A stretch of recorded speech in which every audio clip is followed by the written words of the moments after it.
Sebab pandangan yang banyak itu menunjukkan kritik umat Islam. Khazanah, kita ada banyak pandangan pada kata kita banyak khazanah. Kalau tak ada pandangan, akhirnya kita tak ada harta, kita kurang khazanah. Jadi kalau kita tak ada pandangan yang benar, jadi ada masalah itu. Kita tidak kritik. Sebab mazhab berbagai, pandangan sahabat-sahabat berbagai. Ya. Cuma kadang-kadang dalam kisah gerakan Islam ada kekeliruan sikit.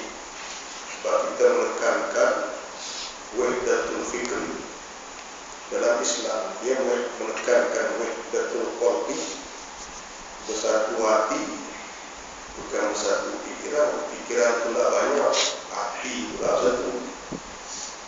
Balik, kita silap dia tu. Banyakkan gerakan Islam, mereka mendidik ahli mereka wahdatul fikri. Yang ini cerita berkat mula, belum berkembang boleh. Dekat nak pegang negara, pegang negeri, kerana kesatuan pikiran, maksudnya kita suntuk. Tidak ada jalan penyelesaian, kita ada plan ABC dalam pemerintahan. Ingat itu, Islam menekankan wahdatul qalbi, kesatuan hati. Pikiran beza tak apa. Saya Umar kata di dalam suratul Anfal, surah yang ke-8, ayat yang ke-67, mengisahkan tentang bagaimana teguran Allah kepada Nabi sallallahu alaihi wasallam. A'udzu billahi minasy syaithanir rajim. Ma kana lin nabiyyin ayakuna lahu asra hatta yudkhina fil ardi turiduna ad-dunya wallahu yuridul akhirah. Ya. Suratul Anfal, surah yang ke-8, ayat yang ke-67. Ayat ini berkaitan berlatar belakangkan peristiwa perang Badar. Di dalam perang Badar, Islam menang, membunuh 70 orang musyrikin dan menawan 70 orang musyrikin. Kemudian Nabi berfikir-fikir nak buat apa dengan perlawanan ini. Setelah itu Nabi panggil sahabat-sahabat bermesyuarat. Agendanya adalah apakah nak dilakukan ke atas tawanan tersebut. Lalu bila dibuka pandangan, Sayyidina Umar, Sayyidina Abu Bakar di antara sahabat-sahabat yang memberikan pandangan. Pandangan Sayyidina Abu Bakar, tawanan itu dipecahkan kebertiga. Mana-mana yang berharga diambil tebusan daripada mereka. Mana-mana yang tidak berharga tetapi berilmu pengetahuan, diberi tugas untuk mengajar anak umat Islam. Mana-mana tawanan yang harta pun tak ada, ilmu pun tak ada, hendaklah dilepaskan, kerana akan menampakkan kebaikan Islam. Mungkin mereka akan menganut Islam pada masa hadapan. Kemudian ditanya pandangan Sayyidina Umar Al-Khattab radhiyallahu anhu. Apa dia kita nak buat dengan tawanan ini?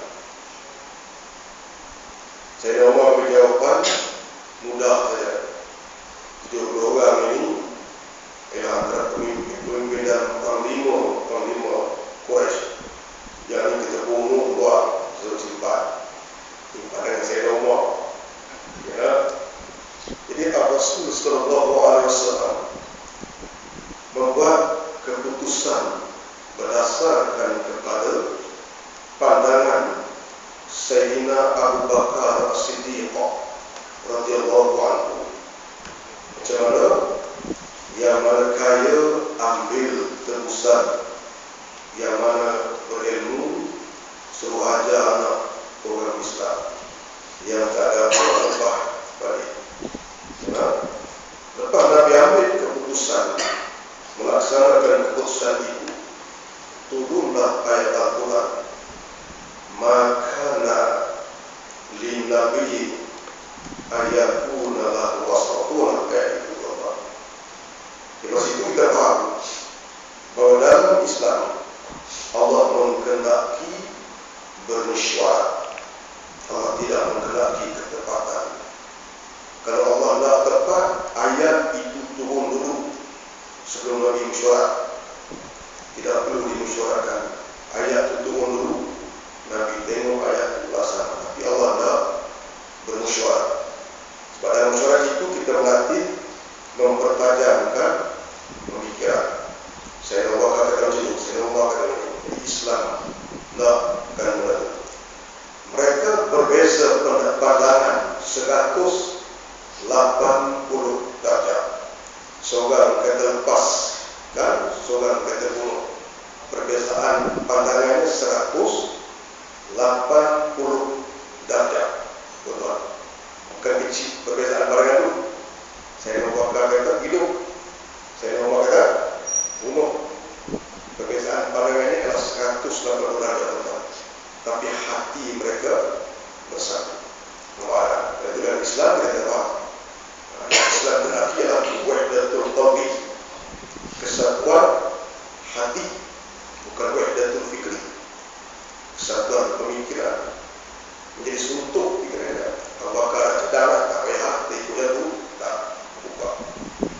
Ya, itu mazhab berbagai. Kesilapan ini umat Islam kena perbaiki.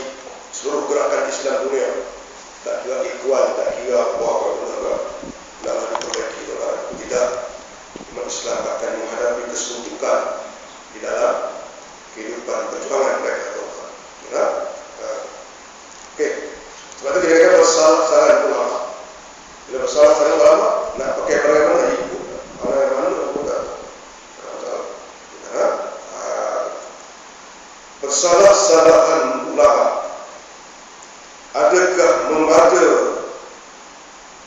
memadai dengan dakwah? Barang mana itu di bawah. Perkataan barang mana tu garis bawah, mana barang mana tu maksudnya mana. Ya? Adakah memadai dengan dakwah mana Rasul? Ya, barang mana tak kira Rasul mana pun, asal Rasul daripada Allah Subhanahu wa ta'ala sahaja. Barang mana? Ya? Cukupkah? Adakah memadai dengan dakwah barang mana Rasul ada dia? Dan jikalau Adam sekalipun, adakah memadai? Maksudnya asalkan pegang pada dakwah mana Rasul. Kalau ada kita pegang tak ajaran Nabi Adam saja pun, Nabi Adam pun cukuplah. Ini zaman cerita ni sebelum diutuskan, sebelum dibangkitkan Nabi kita Muhammad Sallallahu Alaihi Wasallam. Ya? Dan jikalau Adam sekalipun, itu yang pertama persoalan yang ditimbulkan, adakah memadai dakwah mana Nabi? Yang nak kata orang itu mukallaf sampai dakwah Nabi sallallahu alaihi wasallam, adakah sampai dakwah Nabi Adam itu dia lah. Yang satu. Yang kedua, atau tak dapat tiada. Kira perkataan tak dapat tiada, 3 perkataan itu maksudnya mesti. Kira tak dapat tiada, maknanya mesti. Adakah mesti daripada dakwah? Adakah mesti daripada dakwah Rasul? Kadang-kadang Rasul itu pesuruh. dakwah, ya, garis tekan bawah.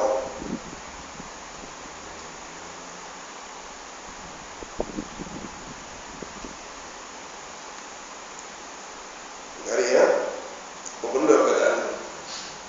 Kita siapa yang agak terang dia baca. Tengok dia dah. Garis bawah. Ya. Adakah ya, atau tak dapat tiada daripada dakwah Rasul pun bersuruh, ya, garis bawah, bersuruh akan dia kepada manusia itu. Manusia itu garis bawah, kepada satu-satu kaum tertentu. Ya, tak kira rasa umum. Macam kita kata, okey, orang-orang Madian mestilah yang biasa sampai dakwah itu sampai dakwah Nabi yang dibangkitkan di Madian, contohnya. Orang di Nebuchadnezzar Bazar misalnya, mestilah dakwah kita sampai dakwah sampai Nabi yang dibangkitkan di situ. Ya. Bermula kaul yang sahih, kaul yang pandangan. Bermula kaul yang sahih itu yang kedua, yakni kaul yang berkata tak dapat tiada daripada dakwah Rasul yang tertentu itu dari bawah, dakwah Rasul khusus macam warak, kita kata warak sekadar ajaran Nabi Ibrahim dulu tak kira, biar Rasul apa yang bangkitkan untuk dia orang. Ini pandangan yang kedua yang dianggap pandangan yang sahih menurut pengarang kitab yang kita baca, ya, menyampaikan risalah itu kepada mereka bukan barang mana, bukan mana-mana, bukan barang mana, bukan mana-mana, bukan barang mana Rasul seperti Paul yang pertama. Ya, satu kata asalkan pernah dapat ajaran Nabi itu pernah bangkit di situ, maka dianggap orang di tempat kawasan itu pernah menerima dakwah itu. Jadi kalau dia buat salah, artinya dia bukan ahli fitrah, dia orang yang keluar daripada ajaran. Satu kata dia mestilah Rasul yang dibangkitkan untuk dia, untuk kaum dia masa itu. Tak dia, kalau kita kata masa dia tak ada Rasul selepas atau sebelum itu, tak dia. Ini pandangan yang kedua. Yang lagi,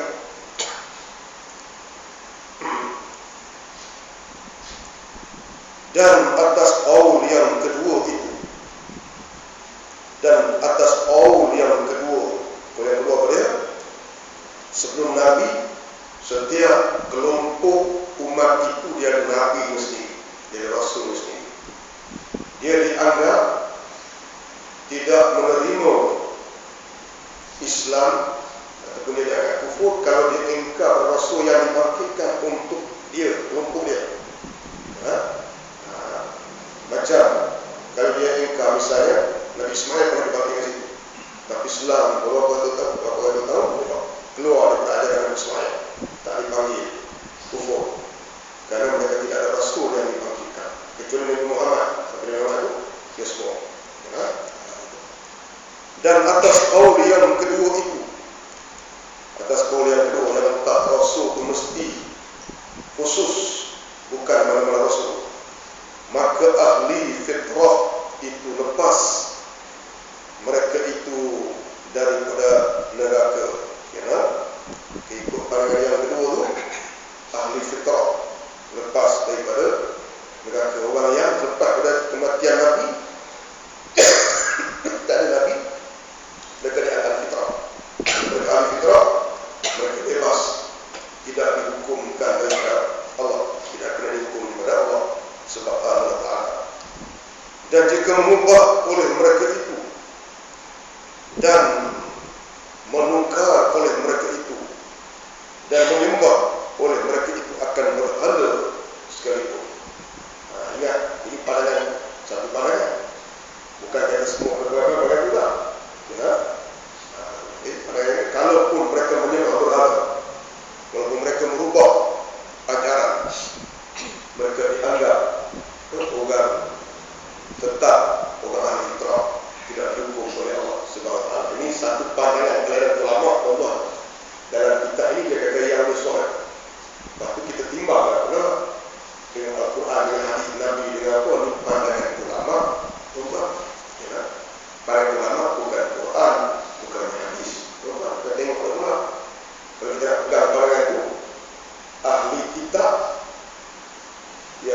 pas zaman Nabi Isa itu ada beberapa tahun sebelum datang Muhammad, tempat belaka bukan itu. Kita tengok pula lah, kita kata ini aliran pandangan ulama, tuan. Okay. Kalau pegang tak apa, sebab dia pandangan aliran ulama. Kalau kita nak letak di atas neraca, tengok Nabi kata kalau misalnya orang yang mula-mula membawa berhala ke Mekah, yang Nabi sebut hadis, dia di antara orang yang dianggap akan menerima seksa. Yang itu dia orang. Kita tengok daripada dimensi yang berbagai, tuan. Dan jika mengubah, tengok sini, ulang ini. Dan jika mengubah oleh mereka itu, dan menukar oleh mereka itu, dan menyembah oleh mereka itu akan berhala sekalipun. Dan apabila engkau ketahui akan ahli fitrah, dan apabila